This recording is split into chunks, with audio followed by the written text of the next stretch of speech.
And now for something completely different. Forget everything you've been told by others before. Get ready for the real deal, the full story. Real talk about money, markets, life. Now, it's The Real Investment Show with Lance Roberts. Presented by RIA Advisors. And good morning and welcome back to The Real Investment Show, day 2 of the first week of March. John Penn joining me this morning. So we've got a few things to get into this morning. Obviously, the big news, tariffs. They take effect today on Canada, Mexico, and China. So it's 25% on Mexico, 25% on Canada, ex-energy, and 20% tariff on China. And so, of course, the market sold off yesterday as we kind of, headed into that initiation of those tariffs. Those tariffs do take effect today, so markets are dealing with that. We're going to talk a little bit more about that this morning. I've got some kind of anecdotal data for you as well. But a couple of things that, again, we're in the middle of a correction process. We've been in this process now for a couple of months. We had, this huge 20% gain last year. And so markets have been digesting that gain from the last year. And again, this is where it always gets interesting. Markets are down about 4% from their peak, and something we'll go through today as well is investors are extremely bearish. It's interesting when you kind of look at my feed on X or some of the other my social media channels. It's when Bitcoin's running and it's hitting 100,000, everybody's got laser eyes now. You can't see any of them. They're like all gone. But that's that psychology of the markets. This is why we talk so much about psychology and the impact of price movement on investor psychology and more importantly, investor behavior. When you have these market declines, this is where investors are like, oh my gosh, the market's about to crash. We've got tariffs. This is, we're on the edge of a cliff.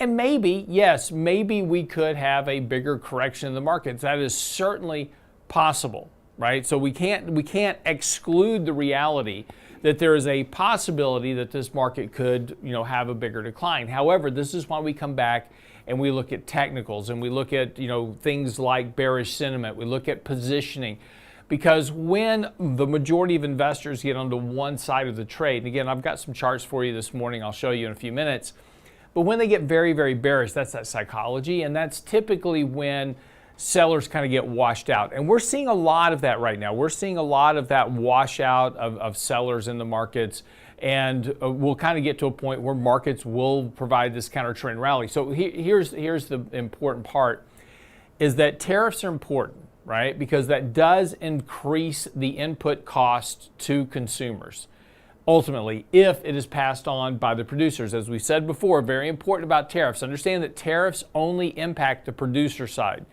So if I'm importing goods from Canada, I'm importing avocados from Mexico, and I'm going to resell those at the store. Well, I, as the producer, am paying the tariff for those avocados. And then when I sell them at the store, the question is whether or not I can pass that tariff on. If consumers are unwilling to buy higher priced avocados and they all switch over to mangoes, as an example, because nobody tariffs a mango. Does anybody even eat mangoes? That's the thing. But John's over here going, I eat mangoes. I like mangoes. But so if everybody swaps over to mangoes, because you can make a pretty good salsa for your tacos with some mangoes and pineapple. I'm just saying, right? So you can swap from the avocado to a mango and save some money. And if that happens, then of course the producer of the avocado says, hey, you know what? I can't charge the higher rate. HEB has to keep their price at the same levels, and they have to absorb that tariff. So again, where the impact of the tariff will show up is on corporate profitability ultimately, if it cannot be passed on to consumers. And that's what we've seen previously. During the last trade war, we saw corporate profitability decline fairly sharply under the institution of tariffs because they couldn't be passed on to consumers. So just something to kind of be paying attention to. Tariffs are certainly important. We cannot dismiss them.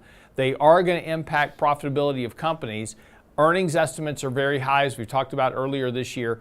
That's going to start to bring those estimates down. In fact, those estimates are already coming down really, really sharply right now. Look, we got a lot of stuff to get into about all this morning, but here's what you need to know before the bell. Markets declined yesterday. Of course, we had this rally on Monday. Markets kind of healed back up from that sell-off that we had on Friday. Yesterday, took that out again yesterday. Markets are looking to open a little bit lower today. Again, right now, we are kind of just still within this very big consolidation range that we've been in since last November. Markets have really just not gone anywhere to any great degree. We're down about 4% from the previous peak. Again, that kind of feels terrible right now. And again, this is the part where investors typically get on the wrong side of the trade, is that we are oversold. We're getting a fairly deep sell signal right now, and this is about the point typically where markets start to try to look at least for an interim bottom, where you get a tradable rally. And this is what gets investors kind of on the wrong side of the trade. They look to say, oh my gosh, I need to sell here, but the market then will rally back a bit, maybe set a lower high, but gives you an opportunity to rebalance that risk. So again, this is why we talk about when markets are running up, they're getting overbought, you're going to deviate. We say, hey, what do we say often, right? Rebalance your portfolios, take some profits, rebalance your risk, because that helps shield you from these declines. So you're not now at this point going, oh my gosh, I got to do something, and you make the wrong decision. Again, markets are getting decently oversold here. Money flows have gotten, all that money flow we had going into the market, that's reversed. And right, so we've now gotten a fairly good decline in money flows. Now, those can certainly go a bit deeper here, and I would expect that to happen. I would expect to kind of see this market struggle here for the next 2-3 days. That would not be surprising at all because of what's going on with tariffs, but the market's got to adapt to this, right? So again, over the next day or two, as these tariffs are implemented, the markets are going to start to digest this. And this is the key point, right? Is that markets will digest this data. And then the markets will adjust earnings expectations for those tariffs. And then markets will start to price out a better outlook in the future, right? It's like, okay, I've seen tariffs before. This is what happens. Price out a better future. Markets will then begin a counter trend rally here at some point. Now, that could be a week from now. It could be 2 weeks from now.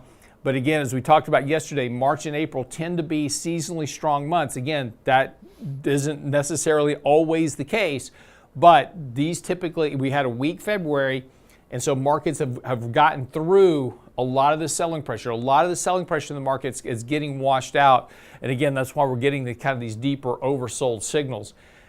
Even if the market is going to decline more, if we're going to have a 10% correction, which is certainly well within the realm of possibility in any given year, by the way, if you're going to have a 10% decline, you're still going to have some intermittent rallies to sell into. So just be a little bit cautious about panic selling a decline, particularly like yesterday's, like, oh my gosh, tariffs, got to get out of the markets. Be careful of that. Markets will tend to give you a little bit better exit point at some level. And again, we may get only rally back up to the 100-day moving average. Maybe that's your exit point there, but that's better than trying to panic sell at these lower levels. So kind of pick your spots, pick your points. But again, don't abandon your stop losses either. If you begin to violate this trading range that we've been in, that's certainly a very much of a different picture that we've seen in this market. Again, this could be a bigger topping process where markets are consolidating a top. Then you get a bigger correction like we saw in 2022. Don't think that's the case just yet. We really don't have the catalyst for it, but it's always possible. So again, never abandon your stop losses, but look for counter trend rallies to rebalance your risk into. Just be careful, again, as always, is like sometimes you just feel like you have to do something. That's typically the time you want to sit back, wait, and let the markets dictate a little bit better opportunity for you. All right, this is what you need to know before the bell this morning. When we come back, we'll pick up with investor sentiment, talk a little bit about previous trade wars, how the market responded to that, kind of along with this same category. We'll talk about that when we come back from the break. Don't go away.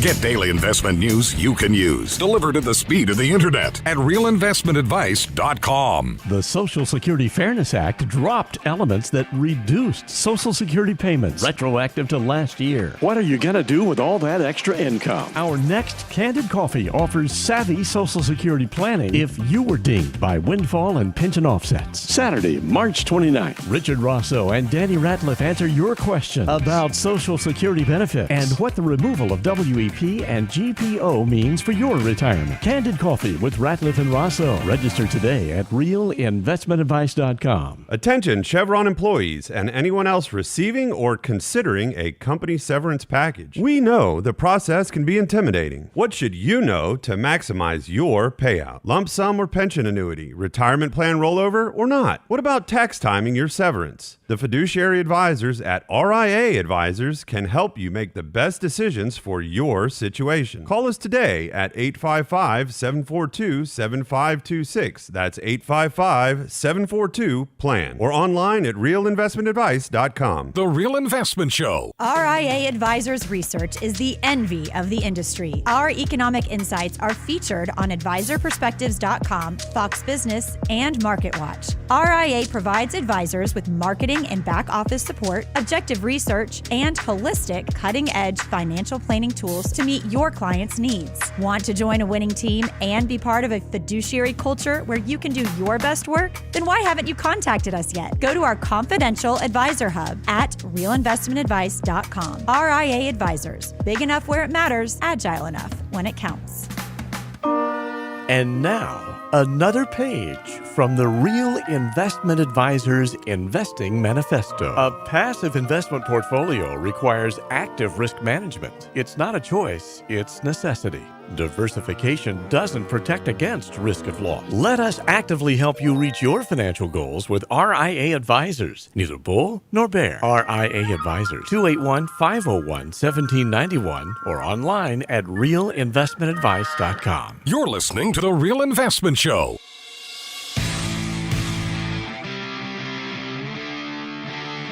Chat's really showing their age this morning, talking about TVs with rabbit ears and who my Agent 99 equivalent is, which is clearly my wife. If you know my wife, you will clearly know she's my Agent 99 equivalent. So What was Get Smart? Like early 70s? It's a good show. Was it early 70s? Oh, great. Get Smart was great, right? I can't remember if it was the late 60s or early 70s. So, I mean, I remember watching it when I was little. So I think it was probably in the 70s, I would think. It may be early 70s. But were you watching reruns or originals? Originals. Really? Okay. Yeah. We even had tinfoil on our rabbit ears sometimes. Oh yeah, absolutely. If you didn't have tinfoil on your rabbit ears, you weren't really getting good reception. And you had your whole 5 channels, 2, 11, 13, 26, and 39. And it was all you needed. Channel 8. Can't forget Channel 8. So and it was all you needed. It was all you needed. 1965 to 1970. There you go. I was watching reruns then. Yeah. I stand corrected. Yeah. I thought it was late 60s. Yeah. You missed it by that much. Exactly. But yes, Get Smart was the show. They tried to remake a movie out of it once and didn't go well, but yeah, they should bring back the series. Yeah, do it right. All right, so let's talk a little bit about trade war here. So, again, markets are selling off yesterday because of this news on the reinstitution of tariffs on Canada and Mexico, and kind of immediately the concern of, this is going to create higher inflation. And that's not necessarily the case. During Trump's first administration, and I wrote an article on this, so if you go to the website, realinvestmentadvice.com, and type in the word Trumpflation, I did a whole article on his first administration and the impacts on CPI, GDP, the markets, etc. And during his tenure, inflation fell, even despite having this trade war with China. The reason is that corporate profitability fell because corporations had to absorb the tariffs. They couldn't pass it on to consumers. So this is an important measure that you have to pay attention to at this level, because again, all the headlines right now is like, oh my gosh, if there's a tariff, that's going to mean all the prices of these goods are going to go up, et cetera. And that could be the case if corporations can pass on those costs to consumers. But we're seeing clear evidence right now that consumers are slowing down on spending. Retail sales, PCE, they are all showing you that the consumer is contracting at this point and beginning to put pressure on economic data. So again, this is what we're paying close attention to, but we're getting to that, we're returning to that low level of economic growth that we've been talking about for a while. And that's going to make it more difficult for corporations to pass on these higher prices. But but right now the markets are selling off, right? Everybody's very panicky right now. This is a chart that was out this morning by Vanda Research, and I've done the same chart before, but there was just a quick grab. This is Trump's first term from 2019 through 2020. Now, again, stripping out 2020 itself because of the whole pandemic thing, right? So that was a different event. But during this phase, when that whole kind of trade war began to kind of ramp up, and what we've seen, this is the market decline. Again, market was trying to process through, okay, what do tariffs mean? And the important part about this is that, yes, it's not surprising the market's declining as it's wrestling with the impact of tariffs on the economy, on earnings, on corporate profitability, et cetera. But what's important to note is that all during the trade war, there were big declines, several big declines during the whole trade war process as different phases of the economy were being impacted. The Fed was hiking rates at the time. There was a lot of other things going on. So no two markets are the same. So, first of all, never watch analogs and say, oh, this is exactly how it's going to work out, because it's not. No two periods are the same. Things are different. The Fed's cutting rates. Right now, the Fed is expected to cut rates 3 times this year. We were at under 2. Now we're back up to 3 rate cuts this year because of the economic data. The Fed was hiking rates back in 2018. So very different environment. But the important thing to note here is that markets rallied and declined, right? There was a lot of volatility. That's something we've been talking about since the beginning of the year, is expect a market with a lot of volatility. We've had a lot of volatility so far this year, and it's weighing on sentiment. Our clients are like, oh my gosh, it's wearing me out. I get it, right? But nothing has really kind of broken with the markets. Nothing has really changed with the markets. We just got really, really kind of overbought on multiple levels. And so you're kind of going through this corrective process. But you take a look at investor sentiment. And this is today's article that's on the website. This is the American Association of Individual Investors. So this is through last Friday, right? We don't get the next update till this Friday, but so this is through last Friday. So it's probably gotten even worse since Friday because of the sell-off. But this is the bullish sentiment of the American Association of Retail Investors. It is at basically the lowest level we've seen.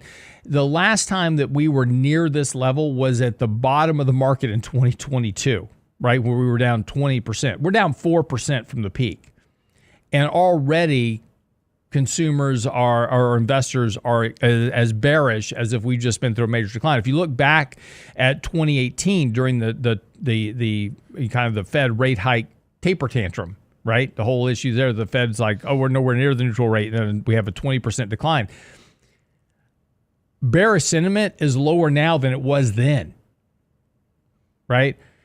So you go back to looking at the financial crisis. Bearish sentiment was basically about the same level during the financial crisis, right? So in other words, investors are very, very bearish right now relative to previous kind of market crashes and declines. This is the net bullish sentiment of both retail and professional investors. So now I basically built a composite index of both retail and professional investors. Now, while not as bearish as we've seen at like the 2022 market lows, it's pretty dang bearish.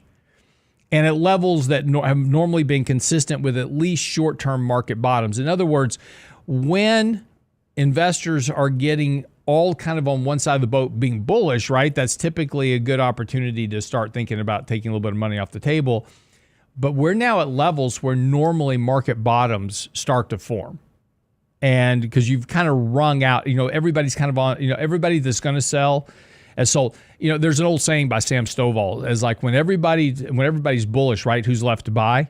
Well, the same thing works in bearish markets. When everybody's bearish, who's left to sell? Right? That's kind of the reversal of the Wall Street axiom to kind of take away from this. And if we convert that, kind of this idea into kind of a, psychology of how we do things, the CFA Foundation, which is the Chartered Financial Advisors Association, they do a lot of research. And one of the things is that in market declines, investors began to gravitate towards a psychological behavior called loss avoidance. In other words, like, I just don't want to lose any. I'm going to sell now because I don't want to lose any more money. So they make this psychological decision to just limit their losses by selling. And that's one of the biggest drivers that influences investor outcomes. And they did this whole survey on kind of behavioral analysis. And, loss aversion, overconfidence, confirmation, herding, those are all the things that lead to the largest lack of performance by investors. Herding works two ways. We herd on the upside is when things are rising, we're all buying meme stocks. Bitcoin, whatever, because it's going up. Well, herding works in the other direction. When it goes down, we're all selling, right? So it's the direction of herding is which direction is the herd going in, either buying or selling. And when you get to these market sell-offs, everybody begins to just kind of sell off in the same direction. But again, what's important here is that the markets are only down 4%. We're not down 10%. We're not down 15 or 20% from the peak. We're down 4% from the peak. And investors are acting like we're in the middle of a major crash. So again, that typically is a good setup for a counter trend rally in the market. And that's what I was talking about earlier is that, just be careful. I'm not saying you shouldn't sell. I'm not saying you shouldn't reduce risk. I'm not saying you shouldn't do those type of things because, again, those are things that we're talking about all the time. But just be careful doing it here because we're likely getting closer. Again, there may be a little bit more downside to this market, no doubt. But there looks like if you take a look at a lot of stocks, they are getting deeply washed out here, and you're going to get a very reasonable counter trend rally. And so if you've been looking to buy some things, there's a lot of these stocks that have gone on sale. Just as a good example, just talk about NVIDIA real quick. because NVIDIA is always kind of in the news. So NVIDIA just announced earnings, great earnings, right? Stock's been sold off pretty heavily since those earnings announcements. Well, if your concern was, and this is the reverse psychology of markets, right?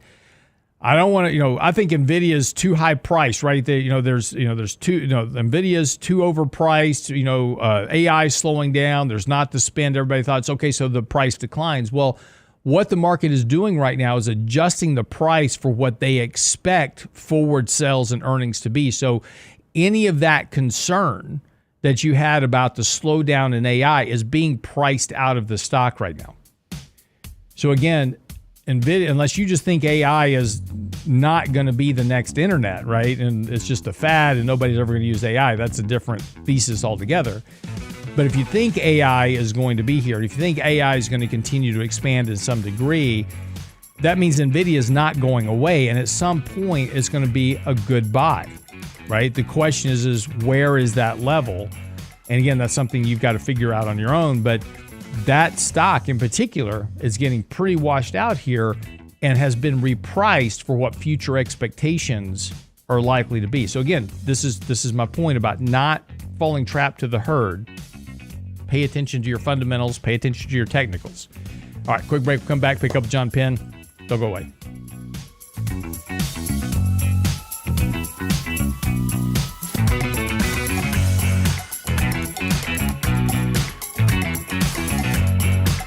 The Real Investment Advice blog. It's required reading for the informed investor. Catch it today at realinvestmentadvice.com. The Social Security Fairness Act dropped elements that reduced Social Security payments, retroactive to last year. What are you going to do with all that extra income? Our next Candid Coffee offers savvy Social Security planning if you were dinged by windfall and pension offsets. Saturday, March 29th, Richard Rosso and Danny Ratliff answer your question about Social Security benefits and what the removal of WEP and GPO means for your retirement. Candid Coffee with Ratliff and Rosso. Register today at realinvestmentadvice.com. Attention Chevron employees and anyone else receiving or considering a company severance package. We know the process can be intimidating. What should you know to maximize your payout? Lump sum or pension annuity, retirement plan rollover or not? What about tax timing your severance? The fiduciary advisors at RIA Advisors can help you make the best decisions for your situation. Call us today at 855-742-7526. That's 855-742-PLAN. Or online at realinvestmentadvice.com. The Real Investment Show. Are you a financial advisor sneaking peeks at our stuff? Instead of trying to do it all yourself, why not just join the team at RIA Advisors? Our full-service organization can provide you with the support, unparalleled research, and tools for managing your clients' money and honoring the fiduciary pledge of putting clients' best interests first. Don't take our word for it. Talk to the advisors that work with us.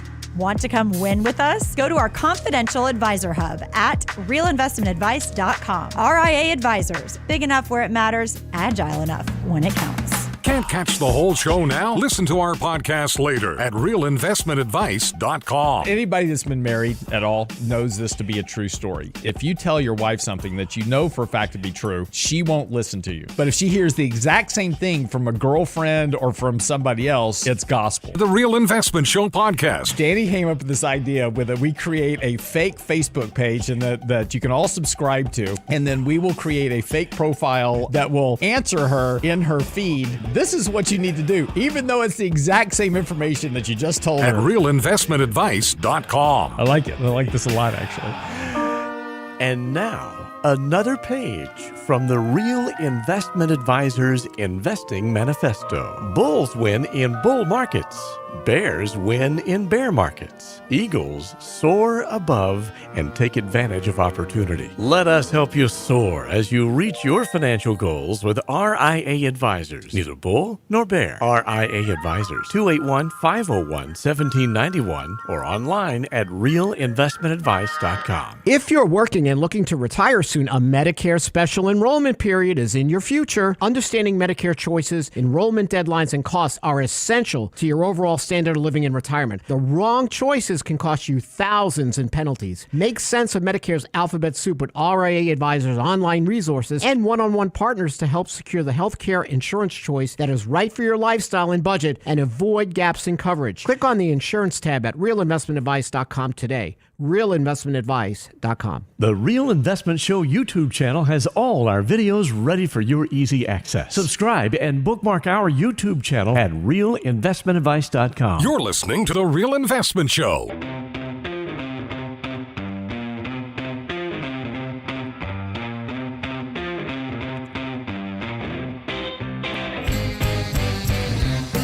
And welcome back to the show this morning. So, John Penn joining me, of course, as always, on Tuesdays, and kind of talk a little bit about what's been happening with, our clients and prospects, questions that we're getting, because again, this all kind of feeds into exactly what I was just talking about. Whenever the market declines a bit, we start getting inundated with, lots of questions, lots of comments, from prospects, clients, you name it. And asking, kind of what's going on, what's happening, how are we navigating this? And again, it was funny that in my Twitter feed this morning, a guy posted, he says, honestly, was anybody talking about buying bonds earlier this year? Yeah, we were. Remember that? Right? In fact, we wrote an article saying that bonds would likely be one of the better performing asset classes this year, and they have been. And so far they've done a great job of hedging risk in portfolios.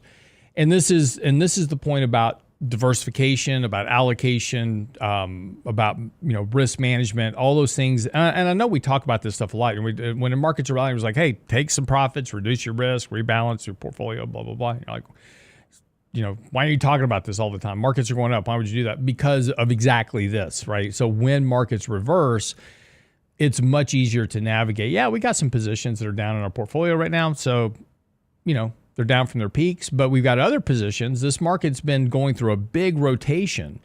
And so we've seen a lot of our defensive positioning, our value-oriented stocks have been doing a whole lot better. Let me show you something. On SimpleVisor, we go through this with our what do they call them? Advisors in the mornings. us lowly folks over here. Yeah, those guys. Those guys. Brent, I need this upper right-hand quadrant that's called Market Summary. Here, let me make that a little bit bigger for you. This far right-hand corner.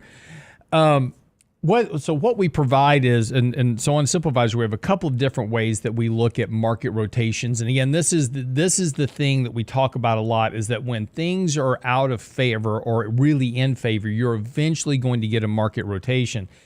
And so if you kind of look at, kind of how markets are performing, we can see, and it's not cooperating with me right now, but so... we can see that, like, for instance, a large cap value, right? And that's that upper left-hand corner, right, is down about 1%.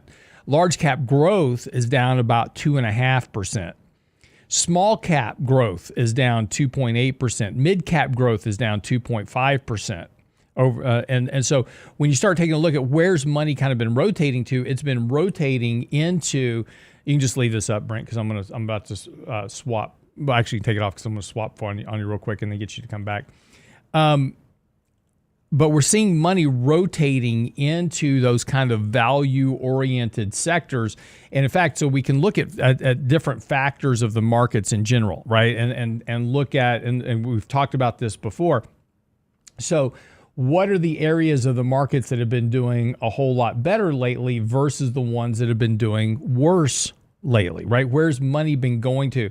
And so if you take a look at kind of, this analysis, right now, low beta stocks, right? Those are those value-oriented type stocks. They are grossly overbought, right? They are in this far upper right corner of that quadrant. On the other side, high beta stocks, right? This is your mid cap growth, your small cap growth, all that stuff. Those have been just really beaten up. Small caps are down 14% this year. right? So there's your correction in the markets. S&P's down 4, small caps are down 14. No, stay on the long list as well. Just keep it all together. But all the small caps and all of the high beta stuff, that stuff is really, really, really oversold here. So that's been this rotation in the market. Money's not leaving the markets. And this is the mistake that a lot of investors make, is they build their portfolio to be just kind of all one-sided. They're all leveraged long. I was writing articles a couple of weeks ago about, everybody buying 3x leverage ETFs. Margin debt was rising sharply. And so when you're all long high beta stuff and then the market rotates on you, you really get hit hard. But this is why we build our portfolio to have a little bit of low beta, a little bit of high beta in it, so that when the market rotates, the portfolio picks up that rotation. And so you have some shield from the declines in the markets. And so, that helps you weather these periods of volatility better without being forced to go do something just because markets are declining. Yeah, I mean, so as a firm, to Lance's earlier point, we all get together as a group several mornings of the week with Lance and Michael, and we talk about the markets and what's going on, and what areas are oversold, what areas are overbought. Hey, what's the Fed doing with interest rates, and how do we think the market may react to that? Hey, tariffs. I can tell you right now, we're going to be talking about tariffs as a group this morning. Mm-hmm. And what does that mean? And what does that mean for the portfolio strategy? And what questions are we getting from our clients, right? So as a group, we're all together on the same page with this thought process. But then during the day, we kind of split our roles and responsibilities, right? So Lance and Michael and the investment team, they're looking at the portfolio, making decisions on, hey, if there's a pullback here, is this a good opportunity to buy or nibble a little bit, or are they going to take profits? And that frees up my time and all the advisors' time to have those conversations with clients about all those other financial planning needs in your life, right? And yes, a lot of those conversations that I'm having with folks during the day, we are talking about the portfolio and what we're thinking. So in between my meetings, in between my phone calls, my Zoom calls, my in-person meetings, I'm always looking at the market and what we own and how things are behaving, right? So just like yesterday, markets are down, 1.7%? Right. And, it's getting clients a little bit jittery. And I think folks are just really sensitive right now, Lance, because everybody's waiting for the big one. Well, because that's what they hear all over the media. Because that's what they hear all over the media. Yeah. So markets are down 1.7% yesterday. And I loved in the previous segment you mentioned, okay, from the peak to right now, the S&P is down 4%. When has this ever really, in my history? Yeah. I mean, is this truly what the market is labeling as a correction now? Yeah. Because, I mean, in any given year, a market move, in any given year, folks, a market move up or down in the 5 to 10% range, that's normal. Right. But when you don't see it a lot, and I'm not making light of this, right? But when you don't see, there are times where the markets, investors, we get very complacent. And there's, hey, markets are just going up. Everything's fine. And then all of a sudden you get this little rout of volatility. It's like, and I think folks are just waiting for it. Well, is this the little bout of volatility that takes us into a bigger correction? Sure. It's on everybody's mind right now. So I'm not making light of this, but with markets being down 1.7% yesterday, take a look. How did your portfolio behave? Were you down 1.7 or more?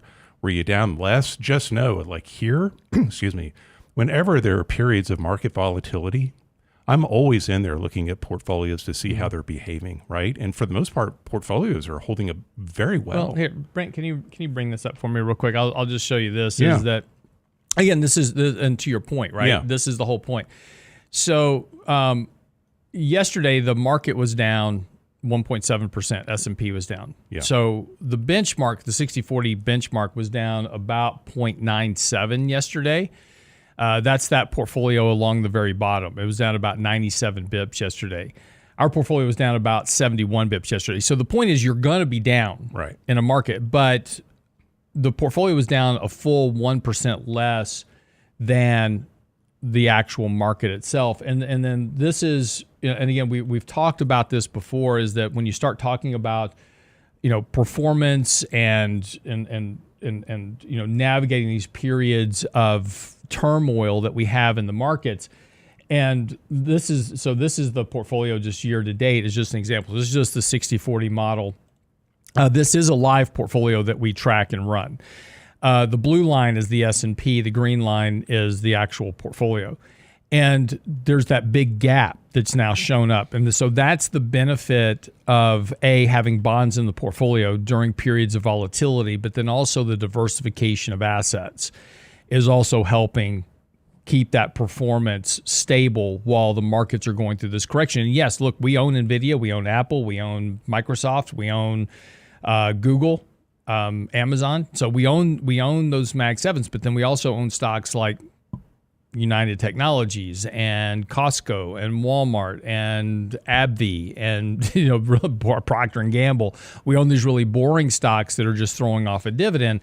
So again, that diversification that slows down these periods of market volatility allows you to weather these periods. And that's really kind of the point, is that when you're looking at these headlines, and just all day yesterday, it was like, and the headlines are never, hey, markets are down today because of tariffs. Like, markets are crashing today. Yeah. Markets are unwinding today because of this. And it's just these really kind of, emotionally driven, charged headlines that, it's like, oh my gosh, the world's falling apart. And again, you go back and look, where are we in the market? We're down about 4% from the peak. Well, maybe a little bit more, 4.5% from the peak. It's just a normal 5% correction. We had multiples of these last year and still wound up on the upside for the year. And and again, to John's point, we don't want to make light of corrections because they are painful, but we have to keep them in perspective. Well, and hey, if stocks are on sale a little bit, like if I'm going to the grocery store to get my mangoes or to get my avocados, right? If they're on sale, I'm going to buy a little bit more.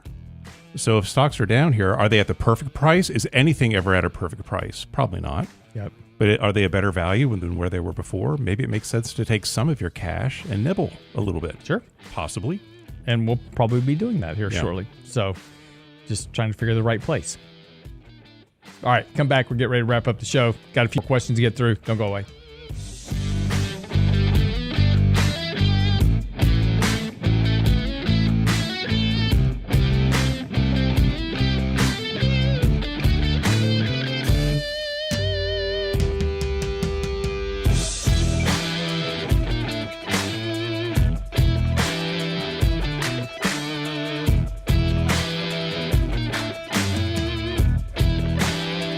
Get daily investment news you can use, delivered at the speed of the internet at realinvestmentadvice.com. The Social Security Fairness Act dropped elements that reduced Social Security payments, retroactive to last year. What are you going to do with all that extra income? Our next Candid Coffee offers savvy Social Security planning if you were dinged by windfall and pension offsets. Saturday, March 29th, Richard Rosso and Danny Ratliff answer your questions about Social Security benefits and what the removal of WEP and GPO means for your retirement. Candid Coffee with Ratliff and Rosso. Register today at realinvestmentadvice.com. Attention Chevron employees and anyone else receiving or considering a company severance package. We know the process can be intimidating. What should you know to maximize your payout? Lump sum or pension annuity, retirement plan rollover or not? What about tax timing your severance? The fiduciary advisors at RIA Advisors can help you make the best decisions for your situation.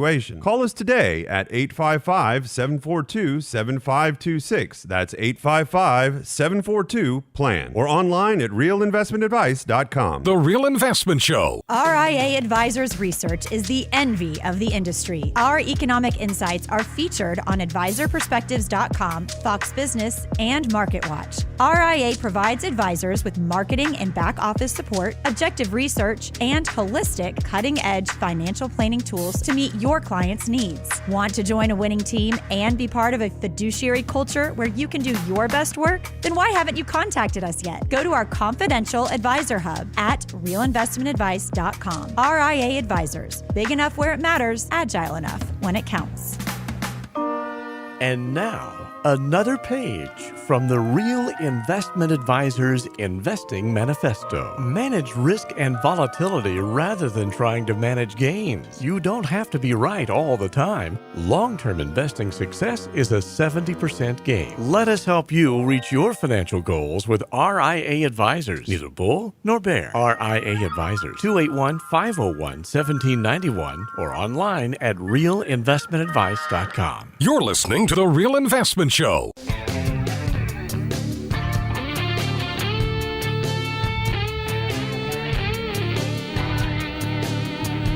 So welcome back to the show this morning. In the YouTube chat right now, it's always interesting. Warren Buffett is a fan favorite, as always, and a lot of questions about talking about, what is Warren Buffett buying now? And because obviously he's been stockpiling a ton of cash. He's got $350 billion in cash right now. So what's he doing with all this cash?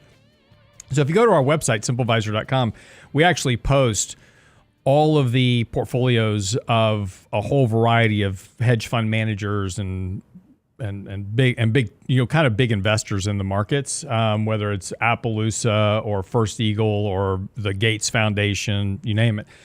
We have Warren Buffett in there as well, and so you can actually look at his portfolio, which kind of shows you the breakdown. But on the right-hand side, there's this button called Recent Transactions. Now, this is pulled from the 13F that all these people have to file every quarter. So this is just quarterly, but you can actually look and see what he's been buying in the first quarter of this year. He's been buying DaVita, which is the company that does dialysis. He did buy into some Occidental Petroleum. I misspoke. He sold DaVita, right?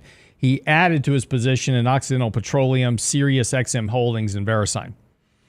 So, if you want to take a look at what these big super investors are doing, you can certainly do that. And then we also run a full composite of every super investor across the board. And so we combine all of their holdings to see kind of what are the big, where are they mostly allocated, what stocks are they mostly buying across the board. Apple's the number one holding, American Express number 2, Microsoft number 3, Bank of America number 4, Coca-Cola's on the staple sides number 5, McDonald's, Amazon, Chevron, Visa, Meta, Oxy, Google, Berkshire Hathaway.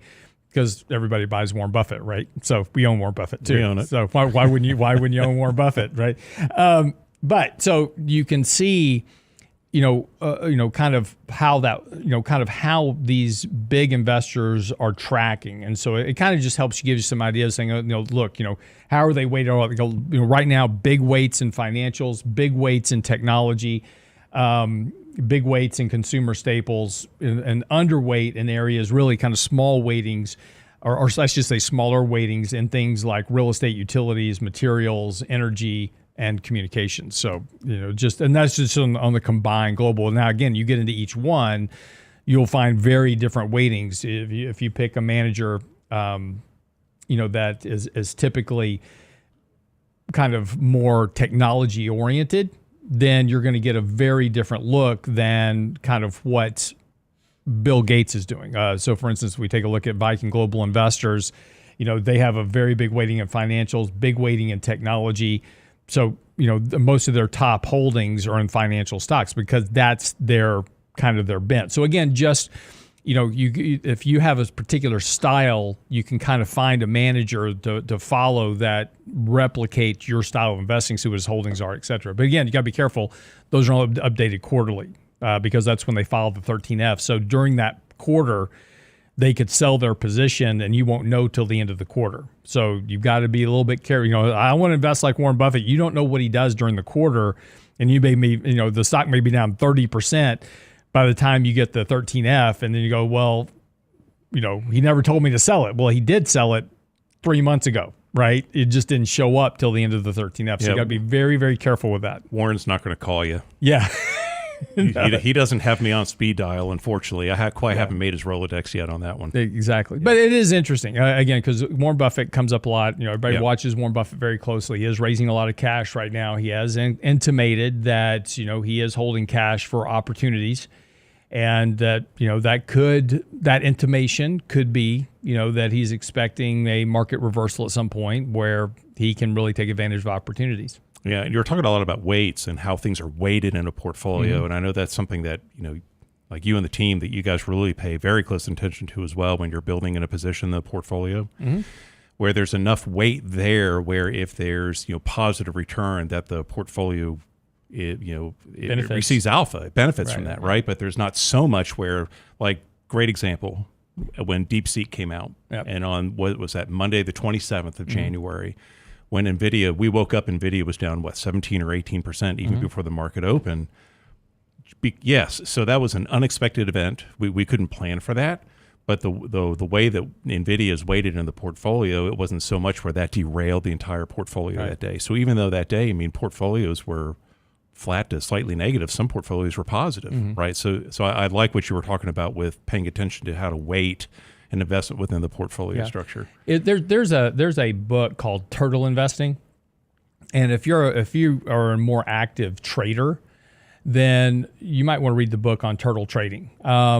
It talks a lot about risk management, sizing, trying to determine the impact of a position size to your portfolio. And this is one of the mistakes that investors do make a lot, is they have a winner in their portfolio and they just keep piling into it, and it gets bigger and bigger and bigger, and they have this very concentrated position. But it's all fine as long as prices are rising. But when something goes wrong, all of a sudden it becomes very problematic. What goes up on the upside comes down on the downside as well. So what turtle trading really focuses on is and that was kind of the basis of how we designed our investment policy statement for managing portfolios, is using risk analysis in terms of positioning size. So you look at the beta of a stock, and then from that beta, you can then determine, mathematically how much of a weight in the portfolio that is. Because again, just kind of to simplify what that means. Let's say that I have two stocks.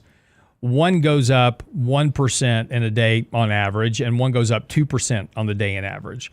And so let's say that I want a maximum weight in my portfolio of 5% of a position. And so I cannot, my portfolio says I can never own more than 5% of a position in my portfolio. And the reason for that is that if that position goes to zero, it's going to hurt, but it's not non-recoverable. Yeah, I'll lose 5% of my money, but I'm not losing 20%, right? So, that's a recoverable loss.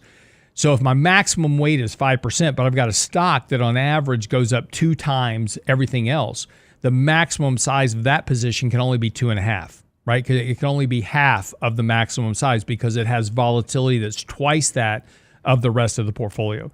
Conversely, if I've got a position that has a very low beta, I can put it at 5% because, again, historically, this goes back historically. You want to look back, 10, 15 years and 20 years and see how that stock normally performs. But determine that volatility and then weight that against how much exposure you have in your portfolio versus your maximum target weight. So I know it's a little bit too much math this early in the morning, but if you're not doing that, then you're really kind of exposing yourself to a lot of volatility risk.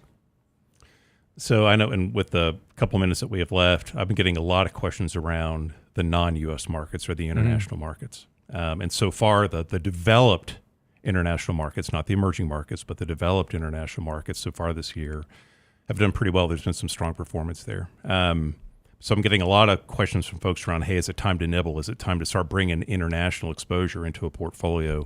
Do you know if you had any thoughts around that? Well, no, they're outperforming right now, but we see this at the beginning of every year, just about every year at the beginning, they do really well because everybody thinks this is the year that they're going to do really well. The problem is that Europe in general, China, the UK, Japan, they're all on the brink of recession, right? That certainly doesn't suggest that those companies are going to be able to generate the revenue growth to support higher asset prices. So again, over the last 10 years, they've been a huge anchor to portfolios. Right. So again, until we see continued outperformance in those areas, more than just a couple of months, there's really no reason to add them to the portfolio just yet. Yeah, well, it's just amazing how it just shows you how the pendulum of sentiment swings a little bit. Because last year it's Bitcoin, Bitcoin, right? And I haven't heard as much around Bitcoin as of late. But now, since you've seen some of that short-term positive momentum in the international markets, I'm getting a lot more questions about that, and also questions around gold as well. Still getting a lot of questions around gold. Yeah, and again, it's been holding up well. Yeah.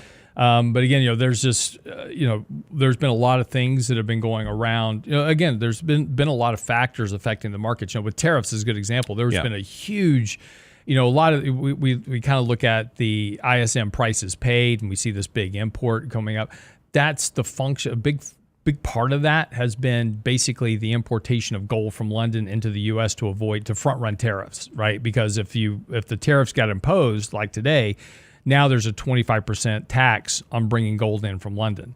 So again, there was this big push to bring stuff over into the U.S. from London ahead of these tariffs. So again, now what happens once the tariffs go away? Does it all reverse? Who knows?